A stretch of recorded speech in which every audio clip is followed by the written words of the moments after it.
सुप्रभात बच्चों। तो आज हम कक्षा 7वीं की संस्कृत के अंतर्गत, संस्कृत विषय के अंतर्गत संधि जो उपविषय है उसको पढ़ेंगे। संधि किसे कहते हैं वो देखेंगे। सबसे पहले संधि की परिभाषा देखेंगे। दो वर्णों के परस्पर मेल से जो परिवर्तन होता है उसे संधि कहते हैं।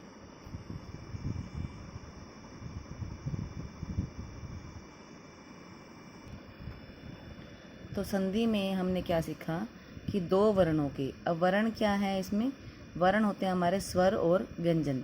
अर्थात जब दो स्वर या दो व्यंजन या स्वर और व्यंजन आपस में मिलते हैं तो उनमें से, उनके मिलने से कोई ना कोई परिवर्तन जरूर होता है। उसी परिवर्तन को हम कहते हैं संधि। अब संधि के कितने भेद होते हैं? संधि के आगे 3 भेद होते हैं, स्वर संधि, व्यंजन संधि और विसर्ग संधि। तो सबसे पहले आज हम जो करेंगे वो करेंगे स्वर संधि। स्वर संधि के लिए सबसे पहले हमें स्वरों की जानकारी होना अत्यंत आवश्यक है। तो हमारी स्वर कौन कौन से होते हैं वो आप देखेंगे। अ, आ, ई, उ, ऊ, री, ए, आई, ओ, औ। ये हमारे 11 स्वर हैं। अ, आ, ई, उ, री, ए, आई, ओ, औ। ये हमारे हिंदी के 11 स्वर हैं। परंतु संस्कृत में 13 स्वर माने जाते हैं। इन 11 स्वरों के अलावा लरी और एक दीर्घ लरी भी होता है जो संस्कृत के अंतर्गत आता है। तो जब ये स्वर आपस में मिलेंगे तो इनके मिलने से जो परिवर्तन आएगा, जो विकार आएगा, उसी परिवर्तन, उसी विकार को हम कहते हैं संधि। और स्वर संधि के अंतर्गत हम बोलेंगे जब दो स्वर आपस में मिलेंगे तब जो परिवर्तन आएगा उसे स्वर संधि कहते हैं। संधि की परिभाषा में हम बोलेंगे कि दो वर्णों के परस्पर मेल से जो परिवर्तन होता है उसे संधि कहते हैं। परंतु स्वर संधि के अंदर हम विशेष रूप से बोलेंगे दो स्वरों के परस्पर मिलने से जो परिवर्तन होता है उसे संधि कहते हैं। अब आप पूछेंगे कि मेल कैसे होगा। अब मेल के लिए आपको ये समझना होगा, इसे हम क्या कहते हैं? इसे कहते हैं प्लस या जमा करना, जोड़ना। इस प्लस के यहाँ पर बाईं तरफ, लेफ़्ट साइड जिसे कहते हैं, लेफ़्ट साइड जो हमारा पहला शब्द होगा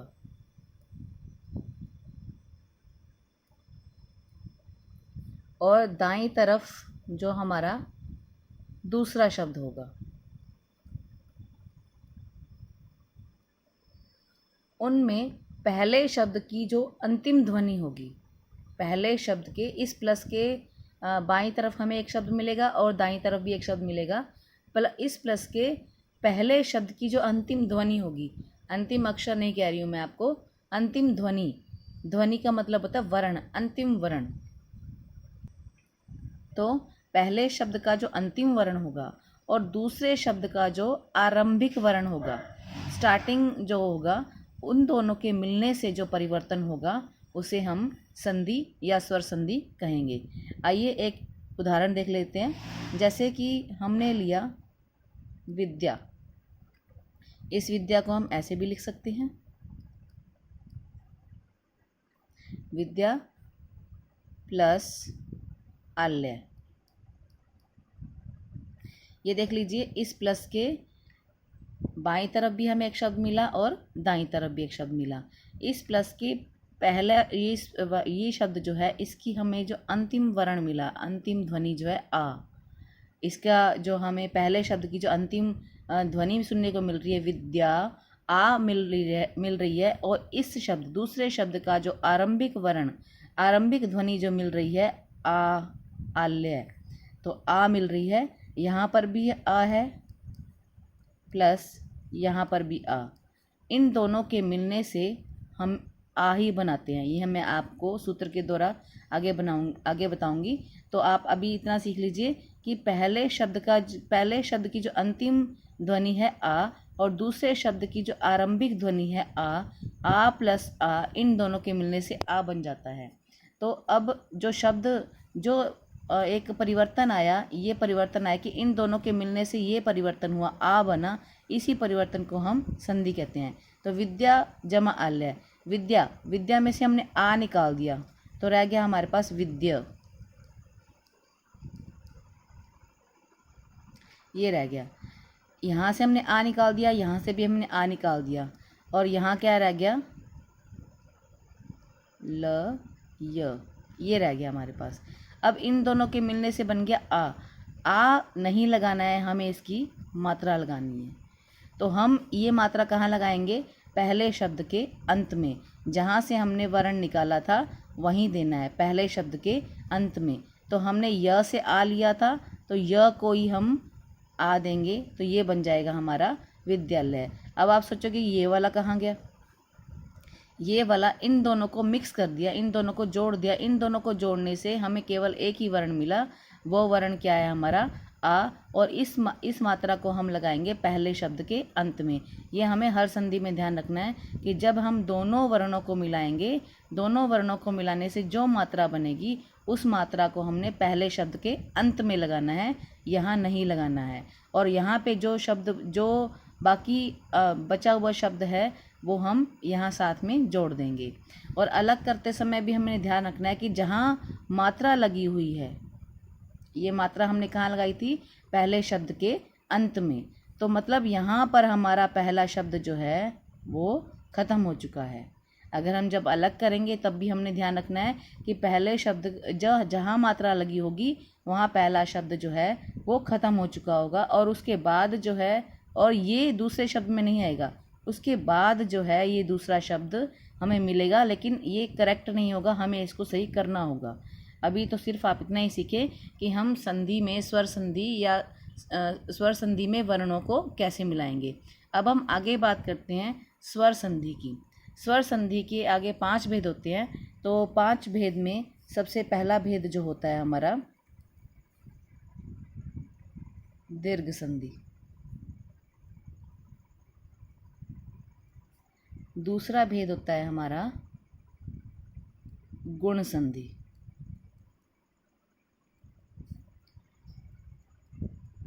तीसरा भेद होता है हमारा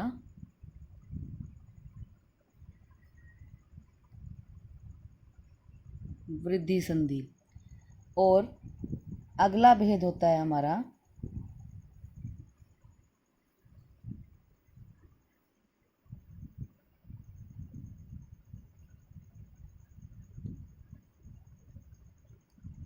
यण संधि, और पांचवा और अंतिम अयाधि संधि।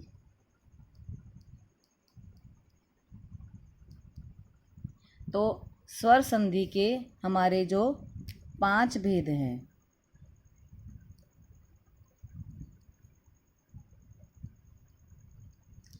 इसमें सबसे पहला है हमारा दीर्घ संधि, गुण संधि, वृद्धि संधि, यण संधि और अयाधि संधि। हम 5 भेदों के अंतर्गत जो हमारा पहला भेद है, 7वीं कक्षा में हम केवल एक पहला भेद करेंगे, दीर्घ संधि। अब इस दीर्घ संधि को समझने के लिए हमें इन स्वरों की जानकारी होना बहुत ज़रूरी है। इन स्वरों के अंतर्गत 2 तरह के स्वर शामिल हैं, 2 तरह के।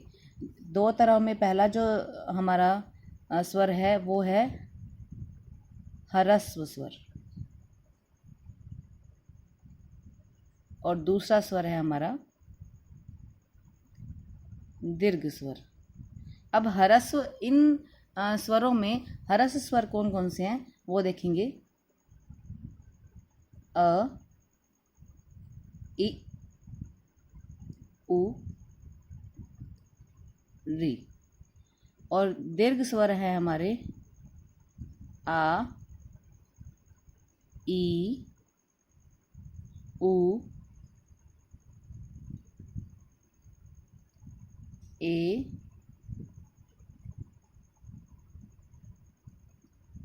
आई, ओ, औ। तो यहाँ देखेंगे जो अभी हमने 11 स्वर किए थे, 11 स्वरों के अंतर्गत हमारे जो हरिश स्वर हैं, हरिश स्वर हैं अ, ई, उ, री, और दीर्घ स्वर है आ, ई, उ, ए, ऐ, ओ, औ। अब दीर्घ संधि के लिए जो हमारा पहला भेद है, उस दीर्घ संधि के लिए हम क्या करेंगे, इन सजातीय वर्णों को, सजातीय वर्ण कौन से हैं हमारे, इसमें एक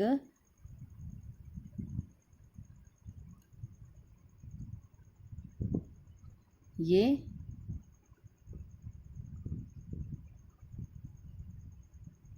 और ये, और दीर्घ स्वर में हम एक और भी स्वर ऐड करेंगे, री, बड़ा री कहते हैं इसे भी। तो जो मैंने बॉक्स में बंद किया है, ये भी आप इसे बॉक्स में बंद करेंगे।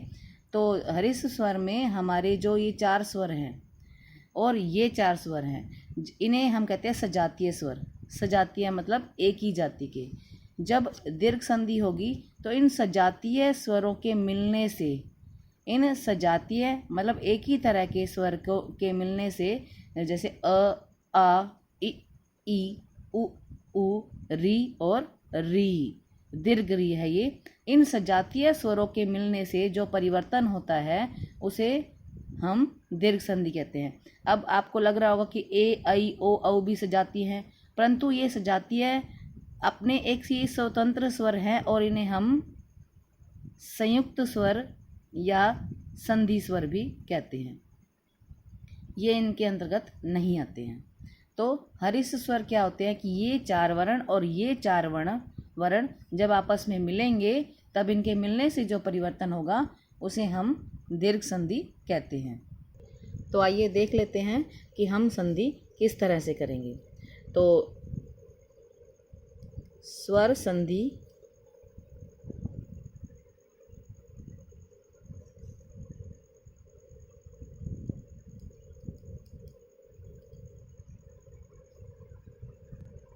स्वर संधि के अंतर्गत हम जो पहला स्वर है, पहला भेद है, वो है हमारा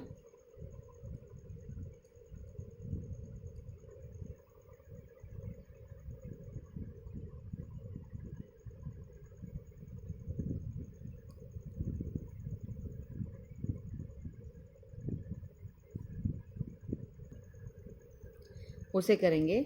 स्वर संधि में जो हमारा पहला भेद है दीर्घ संधि, उसे ध्यान से देखेंगे आप।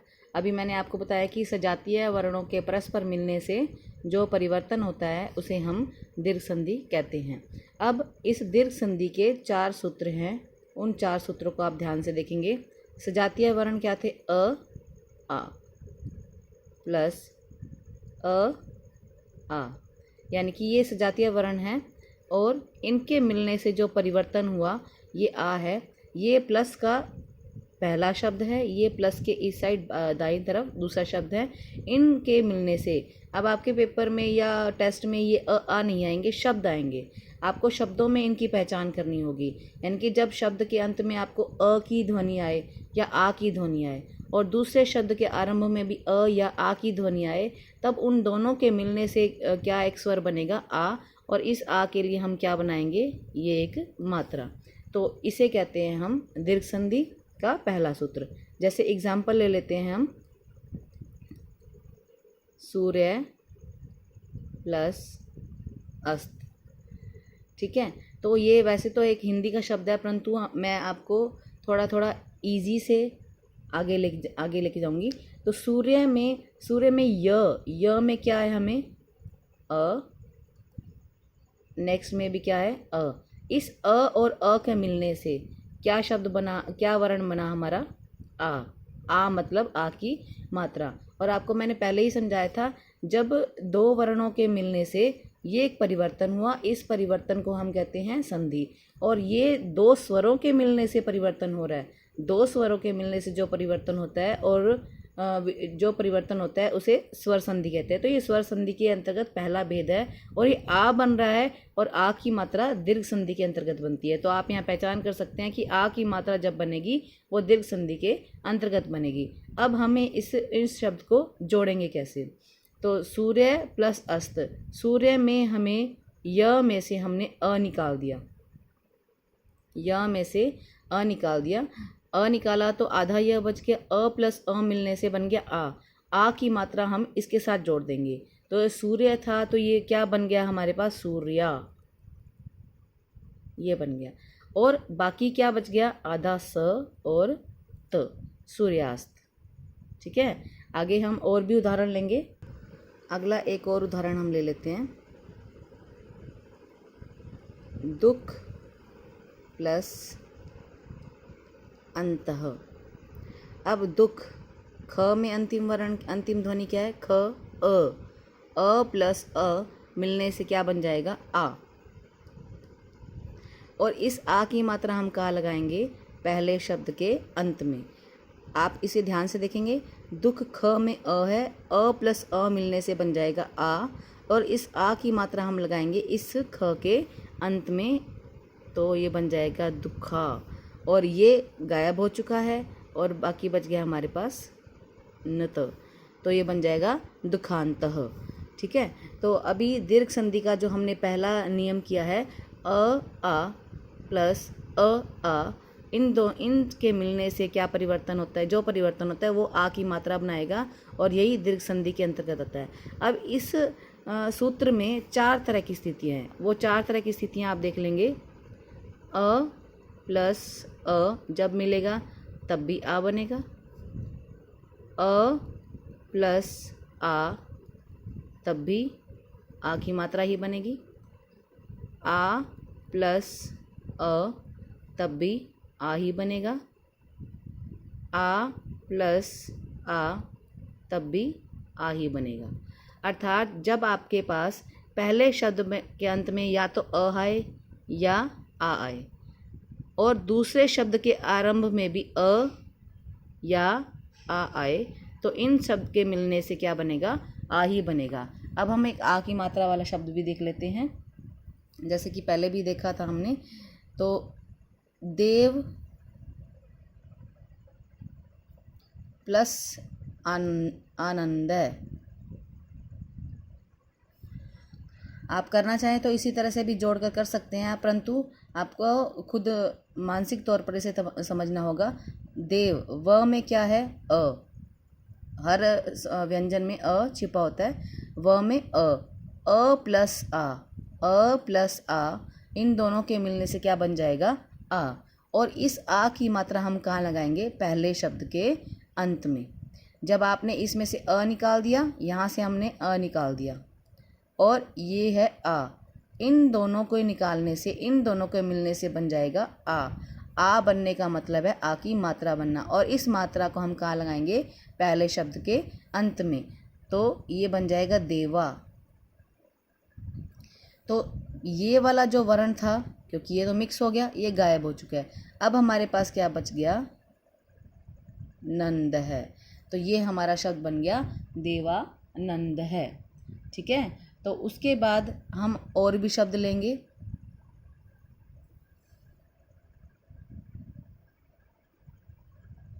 देखेंगे अगला शब्द,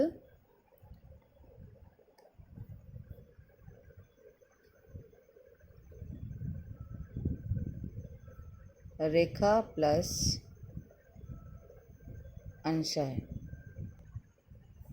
तो रेखा प्लस अंश है, रेखा में ख में क्या है, आ प्लस अ, इन दोनों के मिलने से आ ही बनेगा, तो रेखांश है। अगर विसर्ग लगेगी तो आपको विसर्ग भी लगानी जरूरी है। ख में क्या है, आ प्लस अ मिलने से आ बन जाएगा, तो रेखा, और ऊपर वाले जो अनुस्वार है वो एज इट इज आएगा, रेखांश है। ये आपका स्वर संधि का, जो दीर्घ संधि का पहला सूत्र है, उसको हमने किया है, इसको आप ध्यान से समझेंगे। अब ये तो हो गया जोड़ना, संधि करना। संधि विग्रह भी आएगा। संधि विग्रह का मतलब होता है वर्णों को अलग करना, संधि युक्त शब्द में वर्णों को अलग अलग करना, ये संधि विग्रह भी कहलाता है। इसके लिए भी हम एक उदाहरण देख लेंगे, जैसे कि हमारा उदाहरण है गजानन है। अब ये आपको कहेगा कि आप इसमें विग्रह कीजिए, संधि विग्रह कीजिए या संधि विच्छेद कीजिए। संधि विग्रह का आ जाए या संधि विच्छेद का आ जाए, बात एक ही है यहाँ, यानी कि हमें इस शब्द में मात्रा से शब्दों को अलग अलग करना है, मतलब विग्रह करना है, शब्दों को अलग अलग करना है। अब ये यहाँ पे ये मात्रा है, आपको मैंने पहले ही बताया था, जहाँ मात्रा होती है वही हमारे फर्स्ट जो पहला शब्द है हमारा, उस वहाँ पर उसके अंत हो जाता है। ये हमारा पहला शब्द अभी कंफर्म नहीं है, लेकिन हम इसे सही करेंगे। और दूसरे शब्द के लिए हमें ये दो वर्ण जो हैं मिल गए हैं। तो पहले शब्द के लिए हमें मिल गया गज जमा, और दूसरे शब्द के लिए मिल गया हमें नन। लेकिन अभी हमें इसको सही करना है। तो आ की मात्रा बनाने की हमारी 4 स्थितियाँ थी। 4 स्थितियाँ आप देख सकते हैं कि पहले शब्द के अंत में या तो अ होना चाहिए या आ, और इसी तरह से दूसरे शब्द के अंत में आरंभ में भी अ या आ। तो अब पहला शब्द का अंत या तो गज या गजा, अ या आ, तो गज या गजा, गजा नहीं होगा तो गज होगा। और दूसरे शब्द का आरंभ अ या आ, अनन या आनन, तो हमारे पास ये शब्द हो जाएगा आनन। अनन शब्द नहीं होता है, अशुद्ध शब्द है। गज प्लस आनन, तो ये बन जाएगा हमारा गजानन। जब भी आपको संधि विग्रह करना हो या संधि विच्छेद करना हो, जहाँ मात्रा है उस मात्रा के पहला शब्द खत्म हो जाएगा और उस मात्रा के बाद हमें दूसरे शब्द के लिए कुछ वर्ण मिल जाएंगे। परंतु बाद में हम इसे सही करेंगे कि आ की मात्रा बनाने के लिए हमारे पास फर्स्ट जो पहला शब्द है उसके अंत में अ या आ होना चाहिए और दूसरे शब्द के आरंभ में भी अ या आ होना चाहिए। तो गज या गजा, इसमें से हमारा शुद्ध शब्द हो जाएगा गजा, और दूसरे शब्द के आरंभ में भी अनन या आनन, तो शब्द हो जाएगा हमारा आनन। अब हम आगे चलते हैं। अब दीर्घ संधि के अंतर्गत हमारी एक और मात्रा बनती है ई। दूसरा नियम जो है हमारा प्लस ई बन जाएगा बड़ा ई। बड़ा ई बनने का मतलब है बड़ी की मात्रा। तो देखेंगे जब ये प्लस का मतलब प्लस के इस साइड पहला शब्द, प्लस के इस साइड यानी कि प्लस के बाईं तरफ पहला शब्द, प्लस के दाईं तरफ आपका दूसरा शब्द। अगर प्लस के यानी कि किसी भी शब्द के दाईं तरफ बाईं तरफ अगर आपको छोटी ई या बड़ी ई मिले और दाईं तरफ छोटी ई या बड़ी ई मिले, तो उन दोनों के मिलने से क्या बनेगा, बड़ा ई बनेगा। और बड़ा ई बनने का मतलब है बड़ी ई की मात्रा बनना। जैसे हम एक एग्जांपल ले लेते हैं, रवि प्लस इंद्रः। रवि व में ई प्लस ई, छोटा ई जिसे ह्रस्व ई कहते हैं, और ये भी ह्रस्व ई। ज़रूरी नहीं है कि आपके पास छोटा ई दोनों सेम ही मिले। यहाँ पर छोटा ई या बड़ा ई मतलब ह्रस्व ई या दीर्घ ई, या दीर्घ ई या ह्रस्व ई, ये भी आ सकते हैं। तो आपने देखना है कि कोई भी ई आए तब हमारे पास क्या बनेगा, बड़ा ई, और बड़ा ई के लिए आपको ये मात्रा लगानी होगी। अब आप देखें रवि में से हमने ई निकाल दिया, ह्रस्व ई छोटा ई जिसे कहते हैं ये निकाल दिया, इसमें से भी ई निकाल दिया। ये ई और ये ई मिलने से जब हमने व में से ई निकाला तो हमारे पास ये बच गया। वैसे तो इसमें हलंत आना चाहिए, परंतु अभी मैं हलंत नहीं लगा रही हूँ ताकि आपको समझने में दिक्कत ना हो। तो छोटा ई, ह्रस्व ई और ह्रस्व ई दोनों ही ई मिलने से क्या बनेगा, बड़ा ई। बड़ा ई बनने का मतलब है ई की मात्रा लगाना। और ई की मात्रा जैसे कि हमने आ की मात्रा कहाँ लगाई थी, फर्स्ट वर्ड की एंडिंग में, पहले शब्द के अंत में लगाई थी। तो पहले शब्द के अंत में ही हमने वो मात्रा लगानी है जहाँ पे जो मात्रा बनी हुई है। तो हमने यहाँ पे ये मात्रा लगा दी रवि, और नद्र बाकी बच गया है यहाँ से।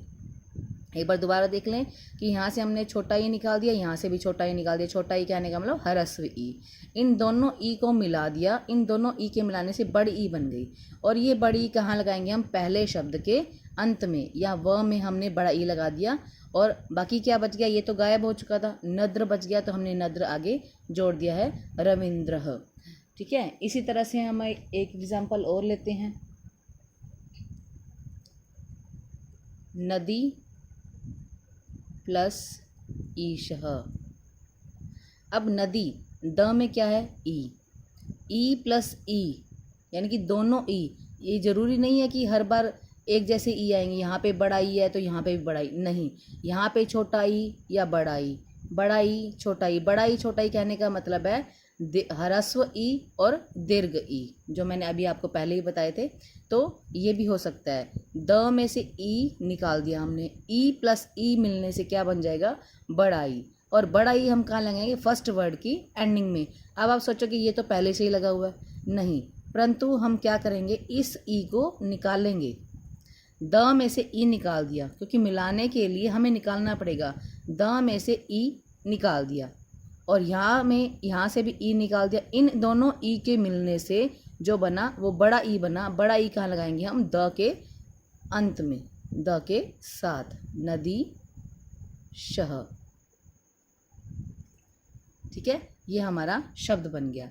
अब हम एक संधि विग्रह भी देख लेते हैं। एक संधि विग्रह देखेंगे, अतीवः।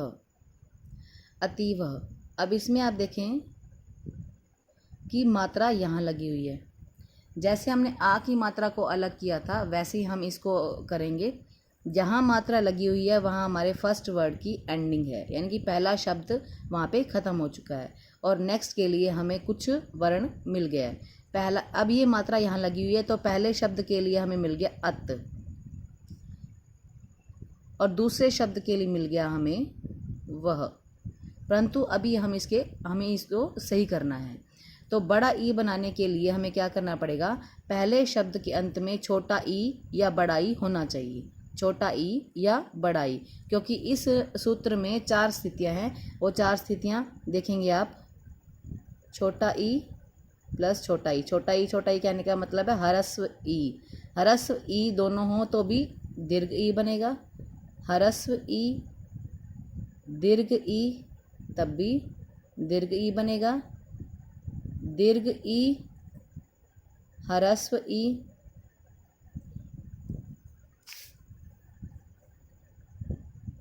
तब भी बड़ा ई, यानी कि दीर्घ ई, दीर्घ ई दीर्घ ई तब भी बनेगा दीर्घ ई। तो देखेंगे ये दीर्घ मतलब यहाँ पे ई की मात्रा बनी हुई है। इस ई की मात्रा के लिए हमारे पास पहले शब्द के अंत में या तो ह्रस्व ई या दीर्घ ई होना चाहिए, ये जरूरी है। तो अत में अति में मात्रा आपको पता है कि छोटी ई की आती है, तो हमें यहाँ पे छोटी ई की मात्रा लगानी पड़ेगी, अति। और नेक्स्ट की स्टार्टिंग ई से होनी चाहिए, इव या ईव। तो आपने संधि में संस्कृत में ये शब्द देखा है, अति प्लस इव, तो बन जाएगा यहाँ पे अतीव। अब आपके माइंड में ये भी आ सकता है यहाँ तो बड़ी की मात्रा है तो यहाँ छोटी की मात्रा कैसे आई, यानी कि छोटा ई कैसे आया, ह्रस्व ई कैसे आया। आपको समझ आ जाना चाहिए, चाहे आपके पास शब्दों में छोटा ई, ह्रस्व ई या बड़ा ई, दीर्घ ई हो, इन दोनों के मिलने से ही बड़ा ई बनेगा। ठीक है, अब हम अगली जो मात्रा है वो देख लेंगे। अगली मात्रा है हमारी, अगला जो सूत्र है हमारा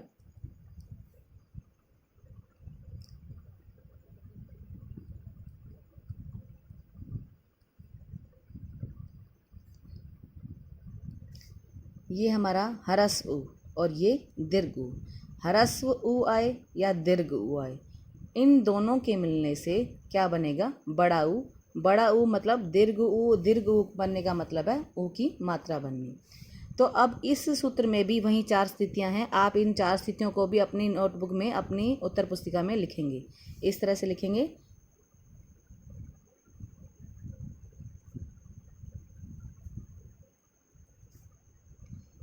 ह्रस्व उ उन दोनों के मिलने से बड़ा उ बनेगा। ह्रस्व उ और बड़ा उ यानी कि दीर्घ उ, इन दोनों के मिलने से भी बड़ा उ। दीर्घ उ, ह्रस्व उ, दीर्घ उ, दीर्घ उ, दीर्घ उ बनेगा बड़ा उ। ठीक है, यानी कि इस सूत्र में हमारी 4 स्थितियां समाई हुई हैं कि पहले शब्द के अंत में या तो छोटा उ हो या बड़ा ऊ हो, और दूसरे शब्द के आरंभ में भी छोटा ऊ या बड़ा ऊ हो तब बनेगा बड़ा ऊ ही। यानी कि एक ही तरह का वर्ण है, सजातीय वर्ण है, इन दोनों के मिलने से जो परिवर्तन होगा वो परिवर्तन होगा बड़ा ऊ, और इसी को ही हम दीर्घ संधि कहेंगे। देखेंगे एक उदाहरण लेंगे हम इसका।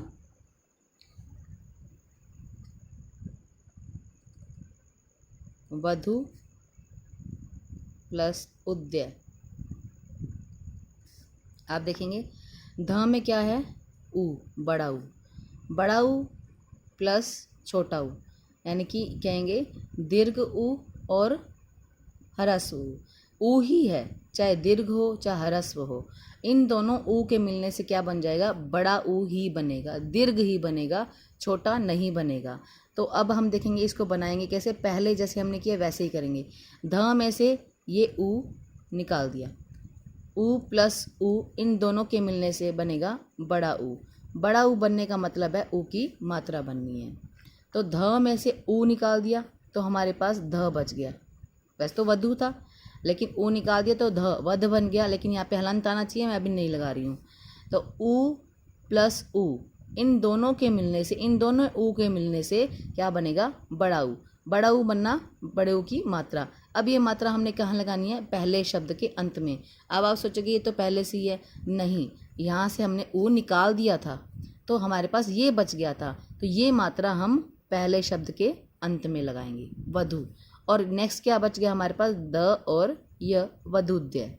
अब आप सोचोगे ये ऊ कहाँ गया, नहीं, ये आपने दोनों को मिक्स कर दिया, यहाँ से ऊ निकाल दिया और यहाँ से ऊ निकाल दिया, इन दोनों को मिक्स कर दिया, इन दोनों को निकाल दिया तो ये बच गया ना हमारे पास, तो हमने वही लिख दिया है, और जो बना वो हमने पहले शब्द के अंत में लगा दिया है। इसको ध्यान से देख लें कि जहाँ जो मात्रा बनती है हम उसे पहले शब्द के अंत में लगाते हैं, और जब विग्रह करना हो तब भी आपको ये बात ध्यान रखनी है कि जहाँ मात्रा लगी हुई है उसके पहले ही, उसके पहले ही मतलब जहाँ पे मात्रा लगी हुई वहाँ पे पहले शब्द का अंत हो चुका है। और दूसरा, नेक्स्ट वर्ड के लिए हमारे पास कुछ वर्ण मिल जाते हैं, कुछ वर्ण मिल जाते हैं, शब्द नहीं मिलता है, शब्द हमें ठीक करना पड़ता है। कई बार मिल जाते हैं और कई बार हमें ठीक करना पड़ता है।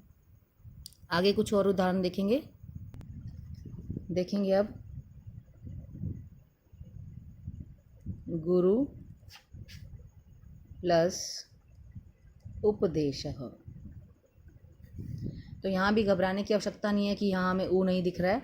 र में क्या है, ऊ, गुरु, ऊ की ध्वनि आ रही है, ऊ वर्ण है, यहाँ पर छोटा ऊ है। आपको पता होना चाहिए कि र में जब इस तरह से मात्रा होती है तो र प्लस ये होता है, ये हलंत है आपका, और र में अगर इस तरह से मात्रा लगी होती है तो ये होता है र प्लस दीर्घ ऊ। ये मात्रा की पहचान आपको करनी है। तो र में क्या है, ऊ, ऊ प्लस ऊ मिलने से क्या बन जाएगा, बड़ा ऊ। और ये बड़ा ऊ लगाना कहाँ है, फर्स्ट वर्ड की एंडिंग में, यानी कि पहले शब्द के अंत में। जब हमने र में से ऊ निकाल दिया तब बन गया हमारा गुर। यहाँ से ऊ निकाल दिया, इसमें ऊ डाल दिया, तो ये दोनों के मिलने से क्या बन गया, बड़ा ऊ। और इस बड़े ऊ की मात्रा लगाएंगे ये फर्स्ट वर्ड के एंड में, पहले शब्द के अंत में, और पहले शब्द का अंत ये है। अब यहाँ नहीं लगाएंगे, र में ऊ यहाँ नहीं लगाते हैं, यहाँ लगाते हैं। वैसे तो हर शब्द के अंत में यानी कि नीचे लगाते हैं, परंतु र में बीच में लगता है, तो ये बन गया गुरु। बाकी इसमें क्या बच गया हमारे पास, पदेश है, गुरु पदेश है, ये हमारा शब्द बन गया। अब एक संधि विग्रह भी देख लेते हैं।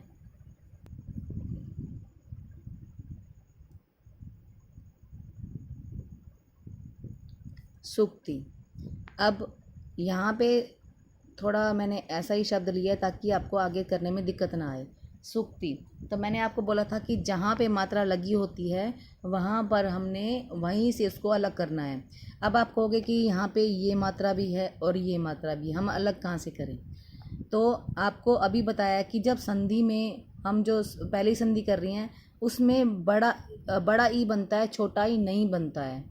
दीर्घ संधि में केवल दीर्घ ही स्वर बनते हैं, आ, बड़ा ई, बड़ा ऊ और बड़ा री यही बनते हैं, छोटा ई नहीं बनता है। अर्थात हम यहाँ से इसको अलग नहीं कर सकते हैं, हम अलग करेंगे यहाँ से।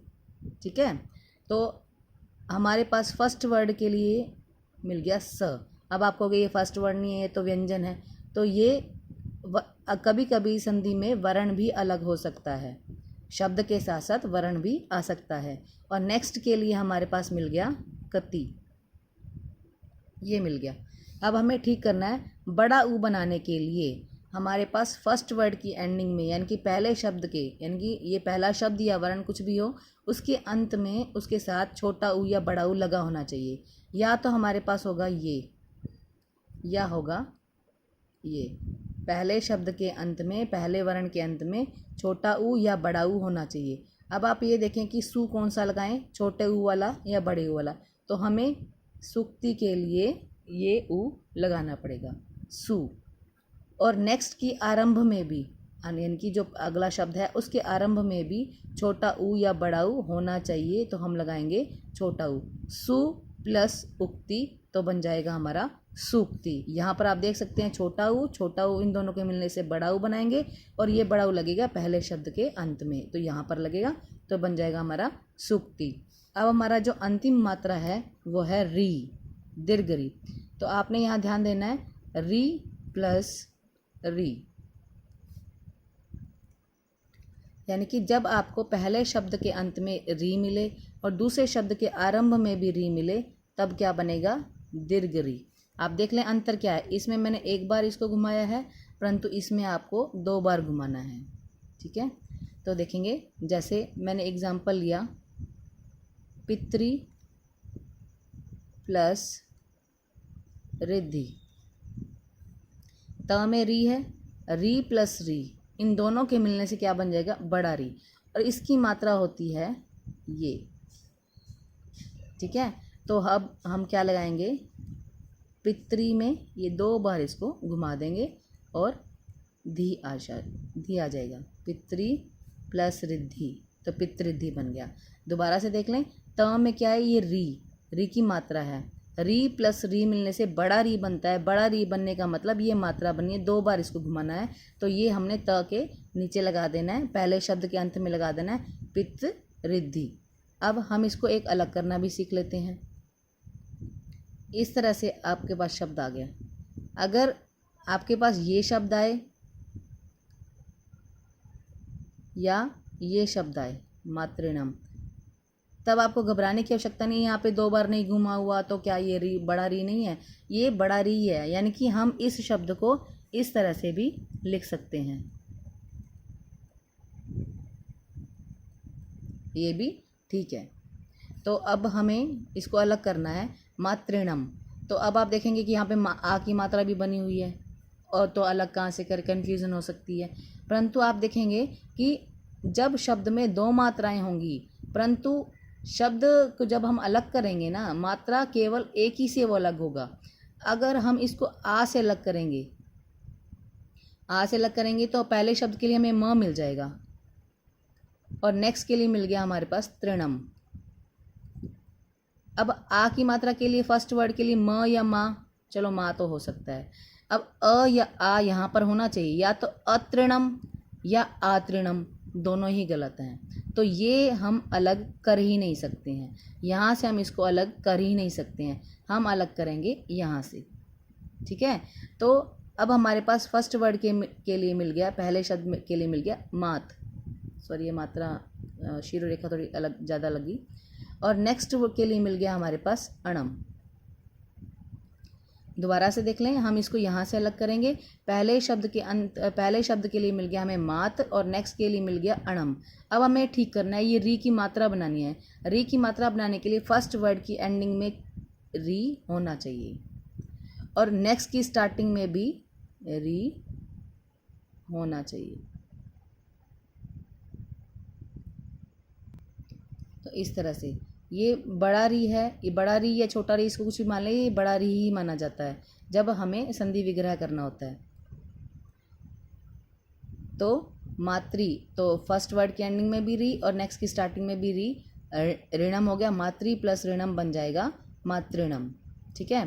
तो अभी हमने देखा कि संधि में दो वर्णों के परस्पर मेल से जो परिवर्तन होता है उसे हम संधि कहते हैं। संधि के आगे 3 भेद होते हैं, स्वर संधि, व्यंजन संधि और विसर्ग संधि। स्वर संधि के लिए पहले स्वरों को समझना जरूरी है। तो हमने समझ लिया कि ये हमारे 11 स्वर हैं, लेकिन संस्कृत में हमारे 13 स्वर हैं। 13 स्वर में हमारा एक बड़ा री और एक लरी भी आते हैं, तो ये 13 स्वर हो गए। तो स्वर में और संधि के समझने के लिए पहले हमें इस प्लस को समझना होगा। इस प्लस के बाईं तरफ हमें पहला शब्द मिलेगा और दाईं तरफ भी हमें एक शब्द मिलेगा। इन शब्दों के अंतिम वर्ण यानी कि पहले शब्द का अंतिम वर्ण और दूसरे शब्द का आरंभ, इन दोनों में जो मात्राएं होंगी उन दोनों के मिलने से एक परिवर्तन होगा, वह स्वर संधि के अंतर्गत आता है। तो अब स्वर संधि के 5 भेद हैं, दीर्घ संधि, गुण संधि, वृद्धि संधि, यण संधि और अयादि संधि। तो हमारे 7वीं कक्षा में दीर्घ संधि है, तो हम उसको समझेंगे। दीर्घ संधि समझने के लिए हमें स्वरों की जानकारी होना जरूरी है। स्वरों में ह्रस्व स्वर है हमारे अ, इ, उ, री, और दीर्घ स्वर में है आ, ई, उ और री। इन वर्णों के परस्पर मिलने से, आपस में मिलने से जो परिवर्तन होता है वो दीर्घ संधि कहलाता है। तो स्वर संधि में जो हमारा दीर्घ संधि है उसे देखेंगे। अब इस दीर्घ संधि हमारी 4 मात्राएं बनती है। पहली मात्रा है हमारी आ, और ये आ की मात्रा कैसे बनती है? अ आ, यानी कि पहले शब्द के अंत में या तो अ आए या आ आए, और दूसरे शब्द के आरंभ में अ या आ आए तो आ की मात्रा ही बनती है। तो आपने ये उदाहरण देखे। इसी तरह से दूसरा जो सूत्र है इ, इन दोनों के मिलने से बड़ा ई बनता है, तो हमने ये बना दिया। और यहाँ पे हम कुछ उदाहरण भी आपको बता दिए गए थे। और उत्तर पुस्तिका में जब आप ये सूत्र लिखेंगे तब आपको ये चारों स्थितियाँ भी लिखना ज़रूरी है। इसी तरह से इस सूत्र के नीचे भी ये स्थितियाँ आप लिखोगे। आगे देखेंगे, हमने तीसरी मात्रा बनाई ऊ। छोटा ऊ प्लस बड़ा ऊ, छोटा ऊ प्लस बड़ा ऊ, तो बन जाएगा बड़ा ऊ। ये 4 स्थितियाँ आप लिखेंगे और इन 4 स्थितियों के बाद आप कुछ उदाहरण भी देंगे। इसी तरह से री मात्रा, अगली जो मात्रा है हमारी री बन गई। री प्लस री, छोटा री या बड़ा री, इन दोनों के मिलने से एक ही री बनता है, बड़ा री। आप इसको इस तरह से भी घुमाकर लिख सकते हैं, नहीं तो आप इसको इस तरह से भी लिख सकते हैं। जब आप इसका मतलब जोड़ेंगे, इसको संधि करेंगे, तो अगर आप दोनों में से एक भी लिखोगे वो ठीक ही माना जाएगा। पितरी प्लस रिद्धि, त में री है, री प्लस री मिलने से बड़ा री बन जाता है। अब बड़ा री या तो आप इसको 2 बार घुमा दो या एक बार ही लगाओगे, तब भी आपका ये ठीक माना जाएगा। पितृद्धि। मातृणम, तो मातृणम को अलग करेंगे, या तो आपको इस तरह से लिखा हुआ मिलेगा या इस तरह से लिखा हुआ मिलेगा। तो त में री ये भी आ सकता है। फिर ये नहीं कहेंगे कि यहाँ पे तो बड़ा री है नहीं, तो संधि नहीं बनेगी। संधि हो सकती है क्योंकि ये री है यहाँ पर। तो यहाँ से अलग करेंगे, मात प्लस अणम मिल जाएगा, री मातृ प्लस ऋणम, क्योंकि इस री को बनाने के लिए फर्स्ट वर्ड की एंडिंग में री और नेक्स्ट की स्टार्टिंग में भी री होना चाहिए, इसलिए हमें ये लगाना ज़रूरी है। आशा करती हूँ कि आपको संधि का ये कुछ जो मेरा प्रयास है दीर्घ संधि समझाने का आपको समझ आ गया होगा। अगर फिर भी कोई संदेह या कोई शक है आपके मस्तिष्क में, तो आप मुझे कॉल करके पूछ सकते हैं। और आप इसे समझने के बाद अपनी उत्तर पुस्तिका में लिखेंगे उदाहरण सहित। पहले आप इसको संधि लिखेंगे, संधि के भेद, उसके बाद 5 भेद और दीर्घ संधि के अंतर्गत इन नियमों को आप विस्तार से समझाकर इनके उदाहरण लिखेंगे और विग्रह करना भी दिखाएंगे। विग्रह आप किस तरह से लिखेंगे, आप इन उदाहरणों को भी ले सकते हैं और आप अन्य उदाहरण भी जो आपकी पुस्तक में है वो भी आप लिख सकते हैं। धन्यवाद।